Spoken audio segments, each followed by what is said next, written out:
Shalom Yashrala, Brother Malak, back with a biblical lesson. And this lesson is dubbed, If Not Us, Then Who? If Not Us, Then Who? Because you still have non-believers within Israel who can't comprehend nor put the pieces together or put the puzzle together for that matter. The truth of truth is that the so-called Native Indians, Latinos, and Negroes, Jamaicans, Haitians, Islanders, etc., and even those scattered abroad through all the four corners of the earth, ye are, you are, ye are the children of God. You are the holy Israelites, or once was a holy, great, amazing, magnificent nation, and still to this day we still are. But through the punishments, the curses, we have, been scattered abroad in the land of exiles and scattered and confused. And that's all according to biblical prophecy. So if not us, then who? The Russian icons, the Voronet icons, is a perfect start. The Voronet icons and the Russian icons is a perfect start. It tells you, it shows you, and I'm talking about the ancient artifacts, the ancient pictures, the ancient paintings, the ancient artifacts. These things prove time and time and time and time again who you so-called Native Indians, Negroes, Latinos are. You are the 12 chosen tribes of Yasher Allah and the ancient Paleo-Hebrew of Israel. And let's get into some, well, matter of fact, let me just keep dwelling on that. These Russian icons are 11th, 12th, 13th, 10th century paintings. They are displaying how the first church looked. And the first church was indeed, quote unquote, black, brown and black, but really just melanated, because black and brown are crayon colors as well, as just as white and pink and whatever, crayon colors. The thing is, you have brothers and sisters with heavy melanin to mild melanin salakia, to mild melanin, to light melanin, to no melanin. And that's just how it goes. One nation was cursed by Yahweh, and he actually took the melanin from them. This is why they walk around pale to this day. And that nation is Esau, Edom. And we can find that in, what chapter is that? I forget what chapter and verse. It escapes me right now, but you brothers and sisters know, the biblical scholars know. It starts with Cain, if I'm not mistaken. He was basically stripped of the melanin. And this is why you have a certain amount of individuals, and to this day, according to biblical prophecy, who walks around with less melanin than everyone else. But that's something else. I digress. If not us, then who? Verse, let's get into, here we go. Let's get into a punishment or a curse from Yahweh, the Ancient of Days. It says, curse shall be thy basket and thy store. Well, let's jump up. Cursed shalt thou be in the city, and cursed shalt thou be in the field. You know, you see, you hear, when you think about that, you think about cursed shalt thou be in the city, and you have to really have the ruach kadash on you to comprehend and understand that these punishments and these curses, well, let's just call it what it is. The Bible calls it a curse. Yahweh calls it a curse. These curses were displayed and put upon the children of Israel in many generations and many eras, or should I say throughout many generations, throughout many eras, throughout many time periods. And that's what people don't realize. They think it's supposed to go in like chronological order, or, some type of straightforward order. But these things, these curses took place in all aspects of different eras and times and generations. But understanding, first having the Ruach Hadash, in which people call the Holy Spirit, you can comprehend and understand. And even the heathen know this. The other nations, they know. Esau, Edom, Amalek, Ham, Elam, Ishmael, Ammon, Moab, all the other nations, Cushites, Jebusites, all the ancient nations, which those are ancient nations, but their descendants are still here. They probably go by some new term that they're dubbed now, just like we're dubbed some new term: Black, Negro, African American, Haitian, Jamaican, Latino, Native American, and all that BS. But everybody goes back to their ancient lineage. And everybody knows, the scholars, the ones that study these scrolls, those that dig, research, and read, and really put their feet in the mud, so to speak. They know this. But it says, Deuteronomy 28, verse 16 through 17, cursed shalt thou be in the city. In those different time periods, and even to now, you're cursed in the city. How? Poverty, gentrification, living in the ghettos, living in the slums. And even then, during these different time periods of captivity, they was living the same way, impoverished, fleeing, running, etc., etc. We know how this thing went. It says, "Cursed shall be thy basket in thy store." So your food. It's not gonna give a great harvest. You're not gonna expect a lot. Probably more than likely famine. And you see this all through these punishments and curses that the Israelites had to consume the fruit of their womb, which is their children. That's why, man, Yahweh is not a game, or who the world calls God. God is not a game at all. This thing is very serious, man. Very serious. The very serious business. It says, let's go with some more. Let's go with some stuff that you can really relate to.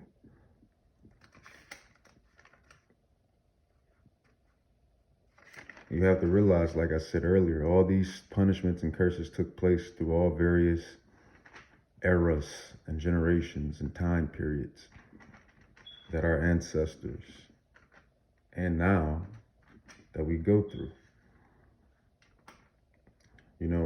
Deuteronomy 28:32, thy sons and thy daughters shall be given into another people, and thy eyes shall look and fail with longing for them all the day long, and there shall be no might in thy hand. Think about that. Slavery, really all the captivities that our people were in, they felt that. Your daughters, your sons and daughters being snatched up, taken, sold off to captivity. And you wonder why, you look like this person, or this person looks like you, or y'all look similar. Because we're all related. all this, the kidnapping and kid snatching and slavery and all the stuff that took place through all these eras and generations and time periods. No wonder people look like people. No wonder people favor each other. Y'all could very well be cousins, brothers, sisters. Who knows? Only Yahweh knows. It says, verse 29, it says, and thou shalt grope at noonday, as the blind grope in darkness, and thou shalt not prosper in your ways, and thou shalt not only be oppressed and spoiled even more, and no man shall save you. Different time periods and different eras that this stuff happened. And even now, our people still grope at noonday when you get off these shitty plantation jobs or, jobs in general. Nobody likes to really, work anyway, The Israelites and even, really humans, it wasn't really created to just be 24/7, workers or whatnot. We were created to do some specific works and then enjoy the fruits of that labor or work. But you wasn't really made to just be on a clock, so to speak, or literally, all just work. Every time you turn around, work. When you think, when you wait, when you this, when you work. If you catch my drift, you were made to work, of course, to till the ground, to till for your food, to put in some work, exercise, put in work. Don't get it twisted. You were made to work in those aspects, but not like it is today, where you just totally just beaten up by just work. It says Deuteronomy 28, because ultimately we wasn't created to do that. When when you really look at it. Deuteronomy 28:30. And thou shalt betroth a wife, and another man shall lie with her. Thou shalt build an house, and thou shalt not dwell therein. Thou shalt plant a vineyard, and shalt not gather the grapes thereof. Think about this. This. You got movies and shows that display this. These slavery movies of how our ancestors were when they were in these situations. They will have a wife, and the plantation owner would take the wife, because ultimately both were his property. And you have to realize, those that really understand these scriptures, these scrolls, understand that Yahweh did that to us. Ultimately, he allowed for this stuff to happen. He allowed for these things to take place according to his chosen people for our disobedience. As far as the food goes, it says, thou should be, Salak, let's go from the top. Deuteronomy 28:30, thou shalt, Salakia, Salak, thou shalt betroth a wife, and another man shall lie with her. Thou shalt build an house, and thou shalt not dwell therein. You see that in all the slavery movies. And then it happened prior to that, because nothing is new under the sun. Nothing is new under the sun. So we know all of this stuff that happened in the modern time periods happened in the old time periods, because there's nothing new under the sun. So there you have it, man. All of our lands of our exiles and captivities prove that we are the people of Israel. We are the children of Israel. Judah, Benjamin, Levi, Naphtali, Gad, Reuben, Issachar, Ephraim, Reuben, Simeon. You so-called Latinos, Native Indians, Negroes, you are the people of God. And these punishments, what the Bible called curses, they have affected us and did their calling, just as well as it is about to be flipped right side up, to where the rewards are going to come to intuition, and the blessings are going to come. And I may get into that in another lesson. So the blessings are coming, and those blessings are going to be reaped by the children of Israel, specifically first the elect of Israel, and then ultimately the whole nation. And then those curses are going to be put upon the heathen nations, those that have done us wrong. And they know who they are. And everybody knows that what goes around comes around. But it's going to be done righteously. We're not going to be doing the filthiness that the heathens have did and done in times past, and that what they're doing in modern times. As far as the what they're doing, food, chemtrails, fluoride, GMOs, pesticides, herbicides, hiding natural God-given medicine, lying to the people, destroying the earth. These heathens still do corrupted things to this day. But back to the point. Um, a perfect one? Another punishment, another curse that really tells who you are, who you Israelites are, you Negroes, you Latinos, you Native Indians, who you are, the 12 tribes. It says Deuteronomy 28, verse 37, and thou shalt become astonishment, a proverb, and a byword among all nations, whether the Lord, you hear that? Not Esau. Well, Esau and the nations, they were a part of it, they did it. But when you really understand these texts, these scrolls, when you really break the Da Vinci Code, you understand that God, or whom the world ignorantly calls God, Yahweh, in the ancient Paleo-Hebrew, he brought these things upon us. He brought these things. It says, and thou shalt become an astonishment, a proverb, and a byword among all nations, whether the Lord, who is the Lord, Yahweh Bahashem Yahushai, shall lead you. So what is that? Bywords, proverbs, astonishments, savage, wetback, nigger, pork monkey, all the names, man, all the names. Another win for prophecy. It says, and this is the reason why. Out of all the nations, there's only been one nation that has been done like this, and this is in the Apocrypha as well. This is what Jeremiah said: "Is Israel a homeborn slave? Why is he so spoiled?" Well, you Israelites are always in these situations because, first of all, according to Hosea 4:6, my people perish for the lack of knowledge. Roughly paraphrased, because thou hast rejected me, I'm going to reject you. Our people don't know who they are, first and foremost. And then when you try to tell them who they are, they don't want to listen. They're stiff-necked. That's Jeremiah 4:22, Proverbs 1:22. Like, these prophecies, they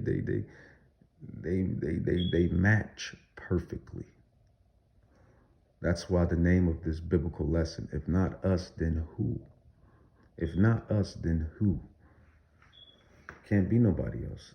The prophecies don't match up with any other nation, even though the heathens have tried to match it up with the fake ones, but even then they don't match up.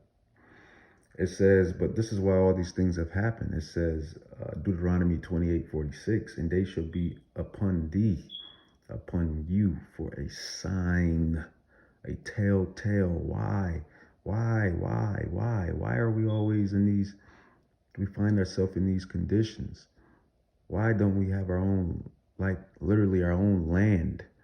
You Israelites like to scream Africa, but Africa is huge. 3 Americas can fit in Africa. 2 Europes can fit in Africa. Africa is huge. And those are not states or countries. Those are continents. Africa is a huge, if I'm not mistaken, a huge landmass with continents within it, if I'm not mistaken. Or they could be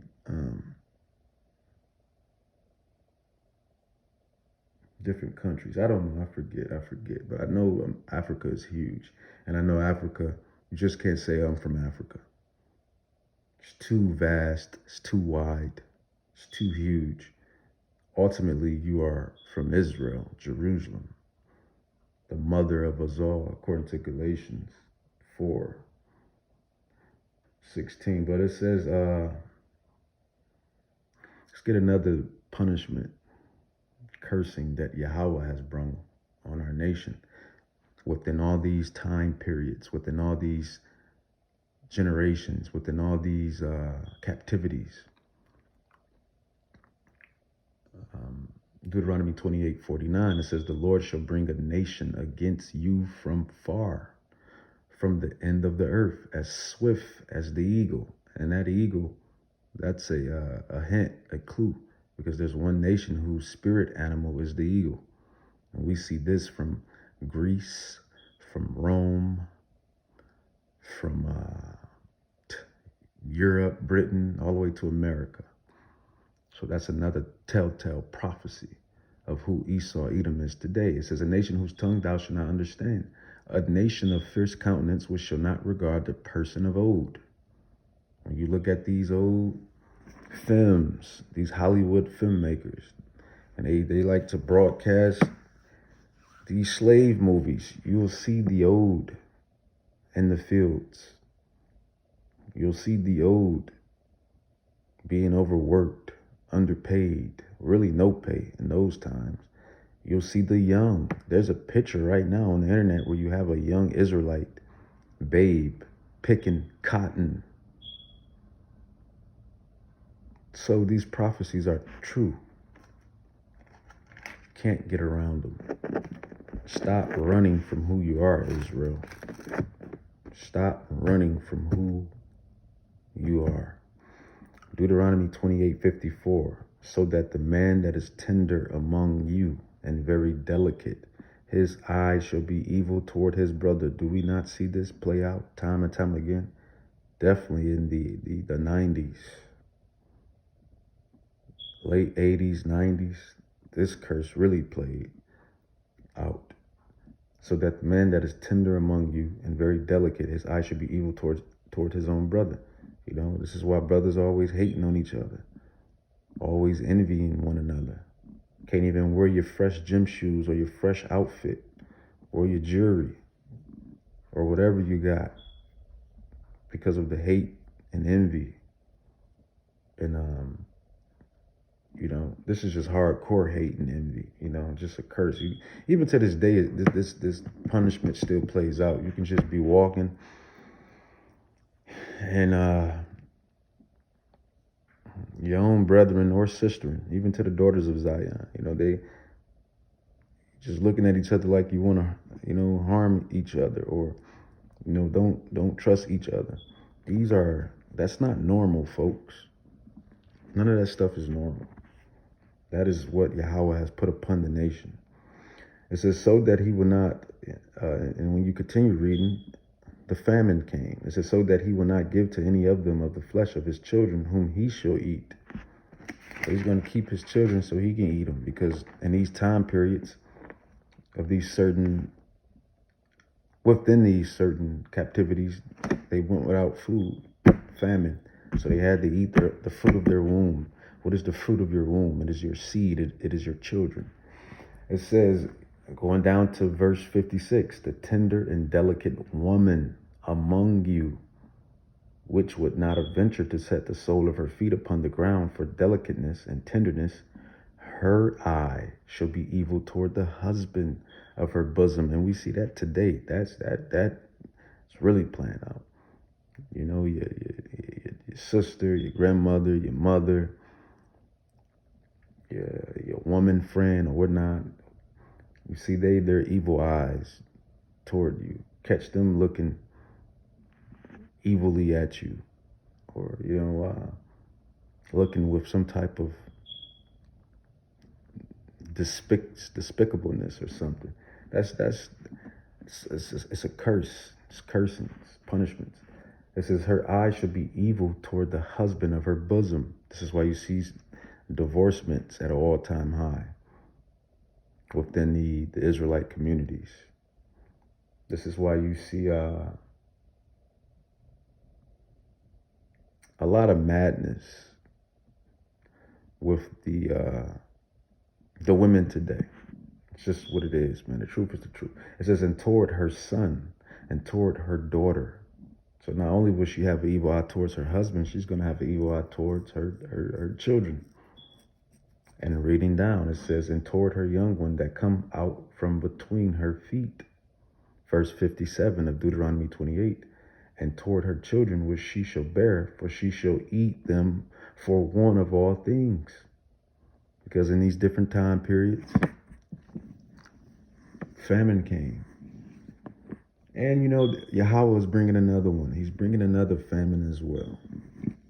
Let's just be honest. He's putting it, even though I feel this one is orchestrated, more man-made, more man-manipulated, but according to scrolls, according to prophecies, Yahweh controls it all. So he's putting it on these men's spirit to do what they're doing. Trying to lock down on the food and basically be greedy and hoard all the food and kill off the cows and kill off the chickens and kill off the crops and kill off this and kill off that and do that. Yahweh is putting that on these wicked men's spirits to do this. Why? Because he's bringing another famine around. Because Babylon is on his last leg. And let's get a telltale punishment. And remember, this is just, if not us, then who? If not us, then who? All of those punishments, those curses fit you so-called Latinos, Native Indians, Negroes, Slav. All these things took place in different time capsules, so to speak, different time eras, different captivities and exiles of our people. And even some of those curses that I brought out, punishments, hit home today in this modern time period. Deuteronomy 28:68, it says, and the Lord shall bring thee into Egypt again. Remember, they already was in Egypt. My ancestors, your ancestors, our ancestors were already in Egypt. And the Lord shall bring thee into Egypt again. Nowhere in the Old Testament, nowhere in the Old Testament does it states that our people went back into Egypt. In that first Egypt again for two times rather. It says, and the Lord shall bring thee into Egypt again with ships. If you do your due diligence, if you do your studying, if you do your secular history, if you stop being lied to by your damn pastors and elders and this and that and that and that and whoever, and do your own study and own research, your own praying and searching and seeking for the truth, you will find out that Egypt is right next to Israel. Israel and Egypt are close. You can walk. You can walk from Israel to Egypt. You can walk from Israel to Egypt and vice versa, from Egypt to Israel. So why would they need a ship? Ding, ding, ding, ding, ding, ding, ding, ding, ding, ding, ding, ding, ding, ding, ding. It says, and the Lord shall bring thee into Egypt again with ships. By the way whereof I spoken to thee, you shall see it no more again. This Egypt here means captivity, bondage, further, an extended captivity, an extended bondage. And how do we know that? Let's grab. How do you unlock this Bible? Precept upon precept, line upon line, here a little, there a little. That's how you crack the Bible. It says Exodus 21. Where's that? Exodus 22.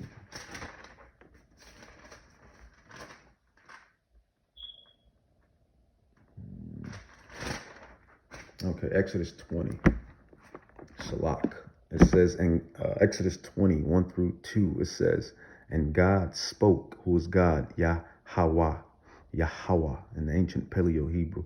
And God spoke all these words, saying, I am the Lord thy God, which have brought you out of the land of Egypt, out of the house of bondage. So Egypt and bondage is synonymous. They're similar with one another. Nowhere in the Old Testament does it says that we went back into Egypt, the first Egypt, twice, or even thrice for that matter. So we know that this prophecy here, this curse, this punishment, which is a prophecy, which is a telltale, which is a sign, it says Deuteronomy 28:68, it says, and the Lord shall bring thee, you Israelites, you Latinos, you Native Indians, you Negroes, into Egypt again, bondage, slavery, extended bondage, and an extended slavery, again with ships. That's how we got here. That's how Christopher Columbus and his 4 Hebrew interpreters came over. And already, well, not so much already, but came over here and did what they did to the northern kingdom, the northern Israelites, the northern tribes that were here already.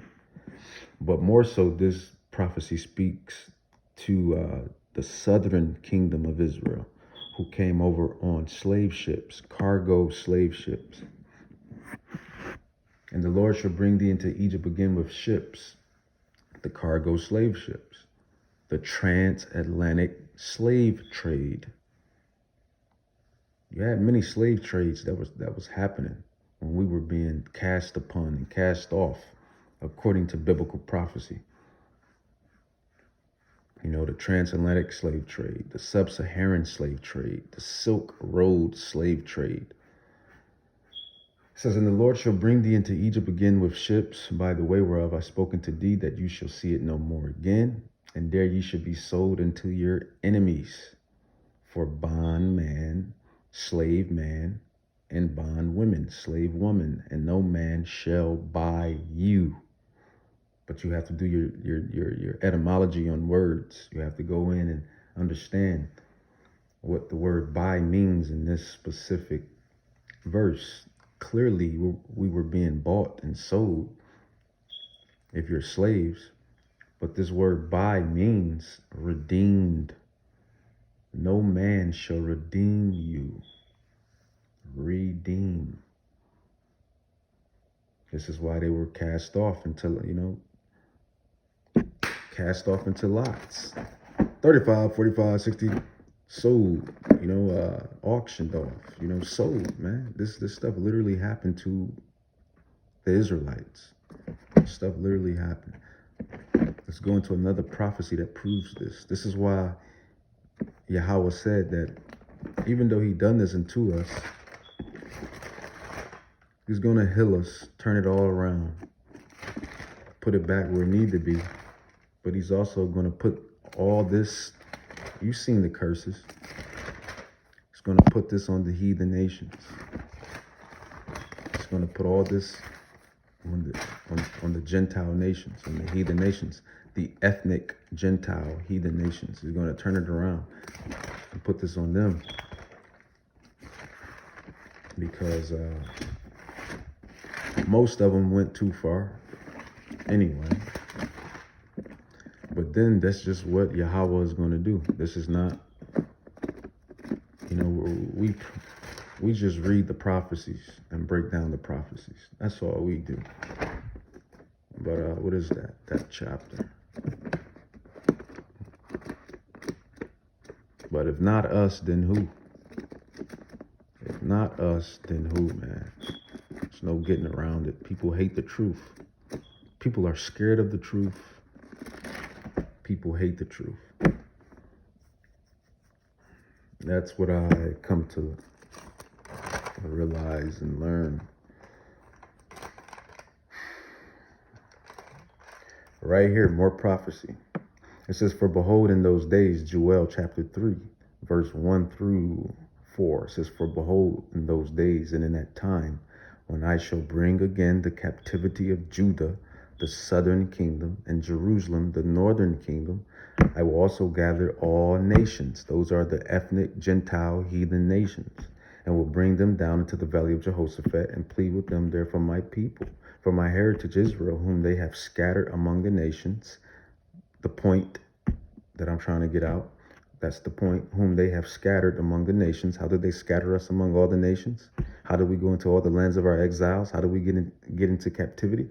By being sold, auctioned off. It says, and they have cast lots for my people. Who was God's people? His people are you so-called Negroes, Native Indians, Latinos, you 12 tribes, you so-called blacks and browns of the earth, you tribes. You are his people. He have given your ancestors, our ancestors, the covenant, the blood covenant. This is why we're his people, through the covenant, through the blood covenant. It says, and that blood covenant is not done away with. It says, that may be the next lesson. It says, Jewel 3, it says, and they have cast lots for my people and have given a boy for an harlot. So they sold Israelite man-childs for whores. It says, and sold girls for wine, and they sold Israelite girls for alcohol that they might drink. So, the prophecies, it's all in, man. If not us, then who? If not us, then who? Those punishments fit us to a T. Even to this day, in this modern time, in this modern time period, in this modern captivity, you still see the same things. As a whole, our nation is still at the bottom as a whole. As a whole, our nation still hasn't gotten it together. And I'm talking about just not only according to just earthly way of things, but I'm talking spiritually. Like, we still haven't found our way back to Yahweh Bahashem Yahushai. Only the elect, only the 1/3 of Israel will come back to remembrance. And that's prophecy playing right out in front of us. I'm going to end it off with this. Jeremiah 1:5. Before I formed thee in the belly, I knew you. And before thy came forth out of the womb, I sanctified you. And I ordained you a prophet unto the nations.